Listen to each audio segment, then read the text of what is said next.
வாழ்க்கையில் அசம்பாவிதங்கள், அதாவது தனக்கு தெரியாமல் சன நேரத்தில் அந்த விபத்து நடந்துடுச்சுங்க, அந்த துயரமான சம்பவங்கள் நடந்துடுச்சுங்க அப்படின்னு சொல்லுவாங்கள்ல, அந்த மாதிரி சம்பவங்கள்லாம் ஜாதகத்தில் சுட்டி காட்டக்கூடிய சில குறியீடுகள். அதாவது சுக்கிரன், சனி, செவ்வாய், குரு, சனி, செவ்வாய், இந்த 3 பேரும், சனி என்றால் அனுதினமும் செய்யக்கூடிய நல்வினை தீவினை, தொழிலாக இருக்கலாம், உத்தியமாக இருக்கலாம். அதுவே செவ்வாய் என்றால் சடனாக ஏற்படுறது, சடனாக கோவப்படுறது, சடனாக ஏற்படக்கூடிய விபத்துக்கள் அனைத்துமே செவ்வாயை சுட்டி காட்டும்.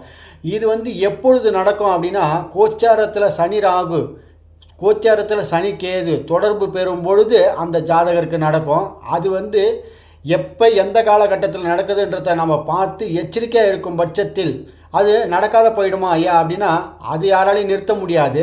பட் நாம் எச்சரிக்கையாக இருந்தோம்னா அந்த அடியை தாங்கக்கூடிய சக்தி நமக்கு இறைவன் கொடுப்பார்.